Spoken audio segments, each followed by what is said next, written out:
অন্যায়ের বিরুদ্ধে ঐক্যবদ্ধ শিক্ষাঙ্গন। বীরগঞ্জ প্রতিনিধির ভিডিও চিত্রে বিস্তারিত। দিনাজপুরের বীরগঞ্জ উপজেলার নৌপাড়া স্কুল ও কলেজে চাকরিচ্যুত অফিস সহকারী বাদশাহ আলমগীরের পুনঃযোগদান ঠেকাতে রাস্তায় নেমেছে শিক্ষার্থী ও এলাকাবাসী। 21 জুলাই দুপুর 2টায় আয়োজিত মানববন্ধনে 3 শতাধিক মানুষ প্লেকার্ড হাতে জানিয়ে দেন, শিক্ষাঙ্গনে অন্যায় বরদাস্ত নয়। বক্তারা বলেন, প্রভাষক নাজমুন নাহার নূপুরের সঙ্গে ঘটে যাওয়া ঘটনা শুধু একটি ব্যক্তিগত ট্র্যাজেডি নয়, বরং শিক্ষার পবিত্র পরিমণ্ডলে নৈতিক অবক্ষয়ের এক ভয়াবহ চিত্র। আল মামুনের ভাষ্যে উঠে আসে ন্যায় বিচারের দৃঢ়তা। এই ব্যক্তি পুনরায় ফিরে এলে শিক্ষা প্রতিষ্ঠানে ভয়, আতঙ্ক আর অস্থিরতা ছড়িয়ে পড়বে। শিক্ষার্থী প্রিয়াঙ্কা হেপিও বলেন, আমরা নির্যাতনের বিরুদ্ধে রুখে দাঁড়িয়েছি। এই প্রতিবাদ আমাদের মর্যাদার লড়াই। এই মানববন্ধন কেবল একটি ব্যক্তিকে থামানোর দাবি নয়, বরং এটি শিক্ষা প্রতিষ্ঠানের পরিবেশ ও নৈতিক মান রক্ষার দাবি।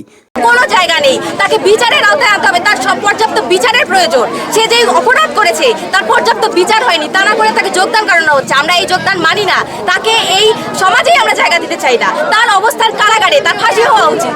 সেখানে তাকে পুনঃযোগদান করা হচ্ছে। আমরা সেই প্রেক্ষিতে মানববন্ধন করছি। তাকে আমরা এখানে যোগদানের জন্য তাকে আমরা যোগদান করতে দেব না পুনরায়। সেটা কি আলমগীর, বাদশাহ আলমগীর। নৌপাড়া স্কুল ও কলেজ প্রমাণ করেছে, শিক্ষার্থীরা আর নীরব দর্শক নয়, অন্যায়ের বিরুদ্ধে তারা সচেতন ও সাহসী কণ্ঠ। এজেন নিজামুদ্দিন, ডেস্ক রিপোর্ট।